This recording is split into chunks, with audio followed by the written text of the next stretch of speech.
और फिर पूरी एजुकेशन मेरे वहीं समस्तीपुर में रह के हुई है, पूसा में। जी मतलब केंद्रीय विद्यालय में ऐसा होता है कि सामाजिक विज्ञान के लिए आप इंग्लिश या हिंदी चूज़ कर सकते हैं, तो मैंने हिंदी ही चूज़ किया था। तो इसके लिए मैं ये कहूँगा कि जो भी ये वीडियो देख रहे हैं वो इंग्लिश पे भी ध्यान दें। ऐसा नहीं है कि आपको एकदम PhD लेवल का इंग्लिश चाहिए।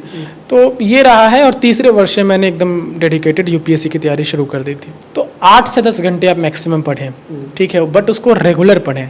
ऐसा नहीं हो कि एक दिन पढ़े अगले दिन मौज काट ली।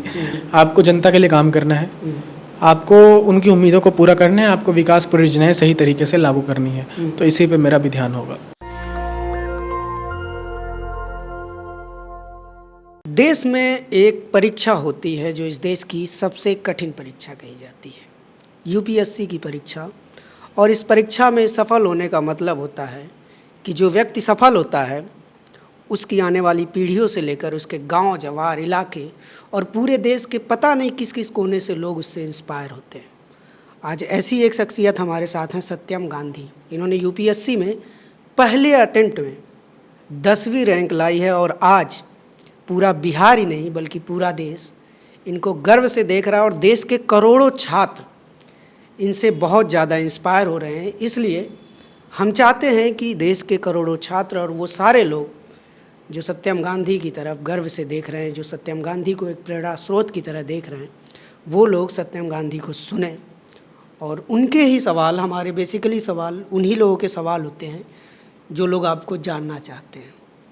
तो पहले तो आप ये बताइए, आपकी उम्र बहुत कम लग रही है, कितनी उम्र है आपकी? मेरी उम्र 22 साल 2 महीने है। और ग्रेजुएशन कब हुआ आपका? ग्रेजुएशन पिछले वर्ष हुआ है, 2020 में। 2020 में ग्रेजुएशन, और पहले अटेम्प्ट में UPSC में 10th रैंक। जी। तो ये एक अपने आप में एक बहुत ही ऐतिहासिक है, हिस्टोरिकल मोमेंट है।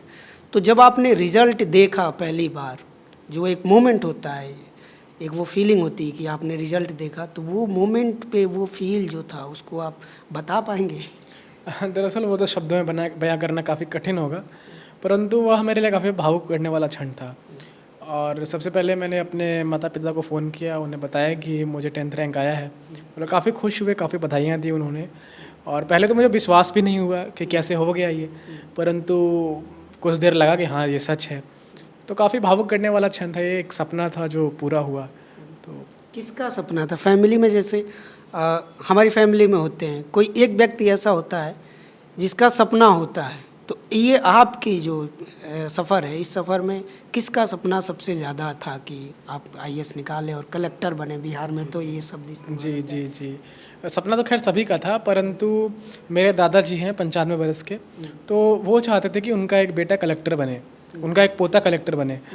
तो वो सपना मैंने पूरा किया है कि आज उनका एक पोता कलेक्टर बन चुका है। तो दादाजी ने जब ये न्यूज़ सुना तो क्या रिएक्शन था उनका? दादाजी काफ़ी खुश हुए, क्योंकि अंततः उनका एक सपना, उनके जो थे कि उनके ख़ानदान से कोई ऑफिसर निकले, तो वो सपना पूरा हुआ। तो उनकी आखिरी इच्छा भी थी, तो वो काफ़ी खुश हुए इस बात को लेके। अच्छा, जो शुरुआती एजुकेशन आपका है वो गांव में ही हुआ था?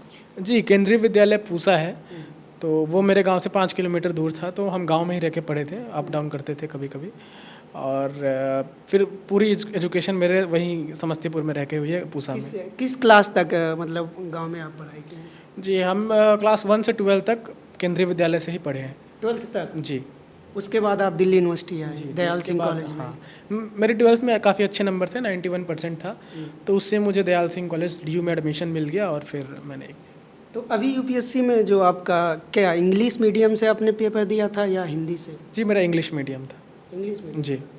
तो गांव में तो इंग्लिश मीडियम स्कूल नहीं रहा होगा शुरू में? जी, मतलब केंद्रीय विद्यालय में ऐसा होता है कि सामाजिक विज्ञान के लिए आप इंग्लिश या हिंदी चूज़ कर सकते हैं, तो मैंने हिंदी ही चूज़ किया था।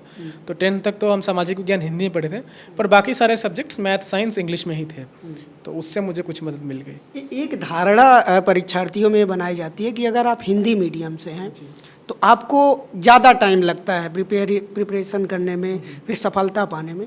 लेकिन आप तो हिंदी मीडियम से 10th तक पढ़े, उसके बाद पहले ही अटेम्प्ट में निकाल दिया, उस धारणा को आपने तोड़ा।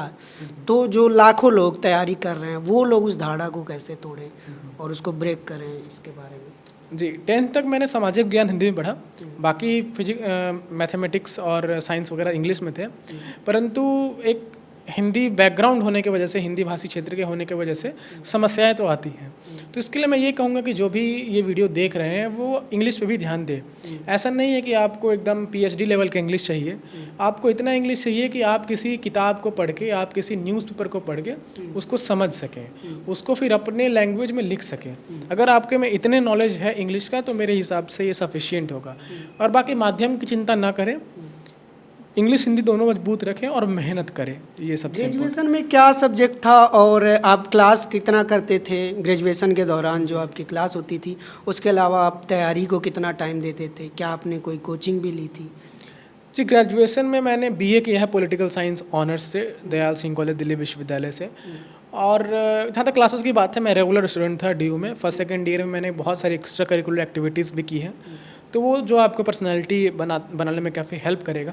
और उसके अलावा रेगुलर स्टूडेंट होने के साथ साथ मैं डिपार्टमेंट टॉपर भी था वहाँ पे, तो ये रहा है। और तीसरे वर्ष में मैंने एकदम डेडिकेटेड UPSC की तैयारी शुरू कर दी थी। कितने घंटे? ये कहा जाता है कि 18-18 घंटे, 20-20 घंटे पढ़ो, कितने घंटे आपने पढ़ा? नहीं, 18-20 घंटे तो खैर हो ही नहीं सकता है, पॉसिबल ही नहीं है। 18-20 घंटे इसका मतलब यह है कि आप सो भी नहीं रहे हैं। तो 8 से 10 घंटे आप मैक्सिमम पढ़ें, ठीक है, बट उसको रेगुलर पढ़ें। ऐसा नहीं हो कि एक दिन पढ़े अगले दिन मौज काट ली, तो ये नहीं होना चाहिए, आप रेगुलर पढ़ें। जैसे मैं भी IIT की प्रिपरेशन करता था, तो हम लोग के जो हमसे सीनियर थे, हालांकि उनका सिलेक्शन नहीं हुआ था, लेकिन वो लोग हमसे कहते थे कि ऐसे पढ़ाई नहीं होती। पढ़ाई वो होती है जब तुम्हारे बाथरूम में भी चार्ट लगा हो, तुम्हारे सोने के पलंग के नीचे चार्ट हो, तुम उठो तब चार्ट हो। IS में भी इस तरह की मुखर्जी नगर में जो स्टूडेंट रहते हैं उनको बहुत सारे लोग ऐसा कहते हैं। तो क्या आपने भी बाथरूम में चार्ट वगैरह लगाया था? नहीं, ये भ्रांताएं हैं बस कि बाथरूम में चार्ट हो यो। हाँ, मतलब रूम में चार्ट होता है, बट बाथरूम में तो नहीं होता है। और बाकी ये है कि मेहनत तो करना है। आप 8 से 10 घंटे पढ़े, किसी तरीके से पढ़े, टाइम देना पड़ेगा। एक चीज़ जो हिंदी के लिए ये बराबर सोशल मीडिया पर ये लिखा जा रहा है कि 2 चीज़ें इसमें हो रही हैं कि एक जो कोचिंग है वो उस क्वालिटी का उनको मटेरियल नहीं दे रहा है, उस क्वालिटी का उनको कोचिंग नहीं दे रहा है। एक ये इसके साथ विमर्श चल रहा है, और इसी के साथ ये विमर्श भी चल रहा है कि UPSC जो है भेदभाव करता है हिंदी मीडियम वालों के साथ। तो क्या आपको भी ऐसा कुछ फील हुआ कभी? जी, मेरा यह मानना है कि UPSC किसी तरीके से भेदभाव नहीं करता है। इंग्लिश और मीडियम में फ़र्क नहीं पड़ता है। यूस्ट है, मतलब आपको मेहनती दिखाना है उनको, आपको मेहनत करना है, आप किसी मीडियम से। तो हिंदी में जो अगर कोई लिखता है तो क्या उसकी कॉपी भी उसी नंबर उसी तरीके से? बिल्कुल, आपको कंटेंट लिखना है, आप किसी लैंग्वेज में लिखें, कोई भी लैंग्वेज हो, किसी भी तरीके से। बिल्कुल, आपको बस कंटेंट अच्छा लिखना है, किसी भी लैंग्वेज में लिखें। आप ग्रामीण क्षेत्र से आते हैं और समस्तीपुर जो कि बाढ़ प्रभावित क्षेत्र है, आपने देखा भी होगा।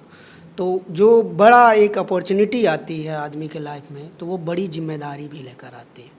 तो आपको 10वीं रैंक आई है, बड़ा पद मिलेगा आपको, तो उस जिम्मेदारी को आप कैसे देखते हैं कि मतलब वो जो एक बड़ी जिम्मेदारी मिल रही है उसको आप किस तरह से देखते हैं? आपका आइडिया ऑफ जो नेशन होगा या आइडिया ऑफ जो सर्विस होगा वो किस तरह का होगा? जी, सबसे इम्पोर्टेंट तो ये है कि इस सर्विस का जो नाम ही है इंडियन एडमिनिस्ट्रेटिव सर्विस, आपको जनता के लिए काम करना है, आपको उनकी उम्मीदों को पूरा करना है, आपको विकास परियोजनाएं सही तरीके से लागू करनी है। तो इसी पे मेरा भी ध्यान होगा पूरी तरह से यही। बिल्कुल। एक और सवाल है, जैसे आप रूरल बैकग्राउंड से आते हैं, तो हम जानते हैं कि पूरे विश्व में जो है जो सामाजिक संरचना है पूरे विश्व की वो अलग अलग है। कहीं पे रेस है, कहीं पे कलर है, कहीं पे कास्ट है, और उसके लिए पूरे विश्व में अलग अलग तरह के, हर गवर्नमेंट ने अलग अलग तरह के व्यवस्थाएं बनाई हुई। जैसे अमेरिका में अफर्मेटिव एक्शन है, साउथ अफ्रीका में ब्लैक लोगों के लिए क्रिकेट टीम तक में रिजर्वेशन।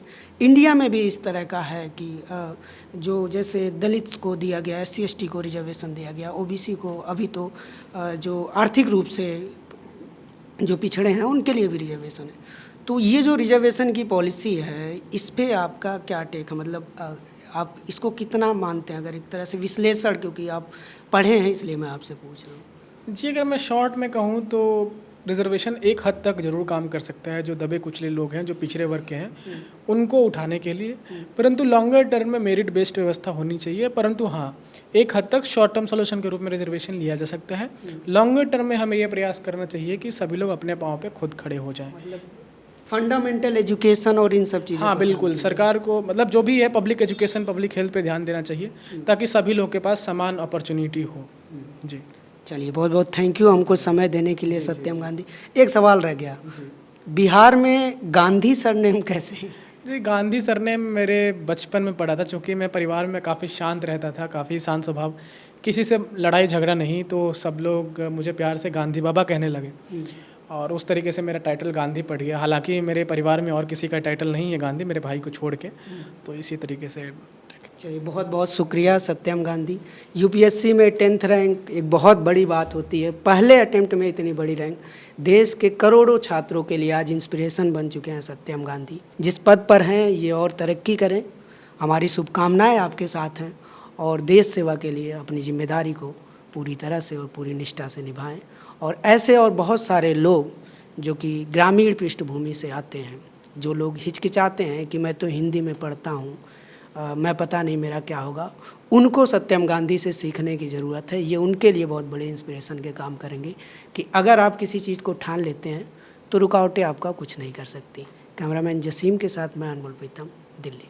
नेशनल दस्तक की आपसे गुजारिश है कि अगर इसको बचाना चाहते हैं तो नेशनल दस्तक को सब्सक्राइब करने के लिए रेड कलर के सब्सक्राइब बटन को दबाएं, फिर बेल आइकन की घंटी दबाएं। नेशनल दस्तक को बचाने के लिए बहुत ज़रूरी है कि हर खबर को शेयर करें, लाइक करें, कमेंट जरूर करें।